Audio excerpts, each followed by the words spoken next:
up. The cost of electricity, even for people to put up business within our country, is quite high. That is why you'll find that companies are even running away to other places where there are cheaper costs of electricity. And I think it's a high time the CS Energy looks at this cost of electricity and be able to remedy this situation. Madam Speaker, power purchase agreements that the government has entered, especially with independent power producers, are quite unfair.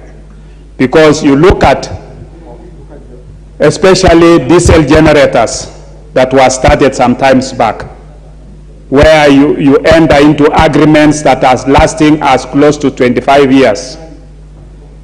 And if the government has to terminate them, then the compensation is very high.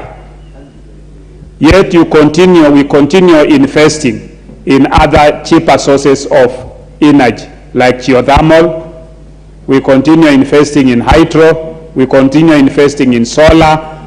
And we are even in the process of investing in nuclear energy, which is even more cheaper. So I think it's very important, and I would want especially the Committee on Energy. We have institutions that have been funded by public coffers. For instance, GTC. GTC has been funded for many years, and they've had programs and projects which they have not been able to mature. For example, you look at a project like Silale power generation, which has scalped and coupled a lot of resources from the government.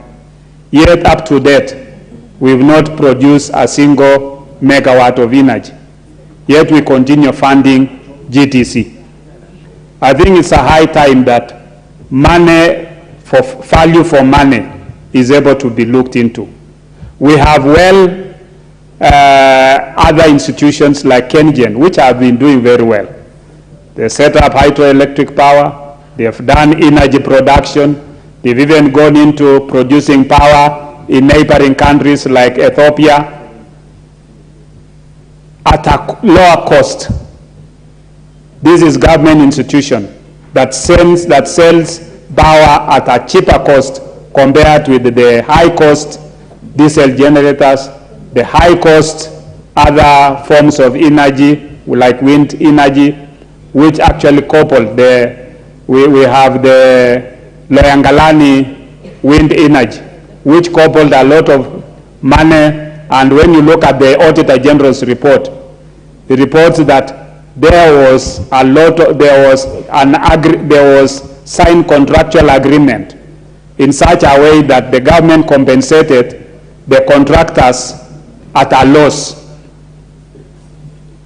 And I think the Auditor General has pointed out this, but nothing has yet been acted upon. I think it's very important that government agencies must be able to act and recover where we have losses. Madam Speaker, I think looking into all this, our country has not suffered as much as other countries. Look at South Africa, which has a lot of energy production, but they are always on power rationing. We've not had a serious power rationing within our region, but we've had vandalism as a result of maybe you have transformers being stolen, or you have faulty transformers which have been procured. I think all these areas now, I heard the head of state yesterday and more so the cabinet, prime cabinet, making statements that government officers will be held liable and responsible. I think that's the right direction in which this country should be able to go, so that any government officer who purchases transformers that are faulty, any government officer that makes the taxpayer lose money should be held personally liable. And I think these are areas that we are able to close up, then we'll be able to make power efficient for our country. We'll be able to utilize power at a cheaper cost and make sure that we spur the industrial development within our region. With those few remarks, Madam Speaker, I want to support. Thank you. The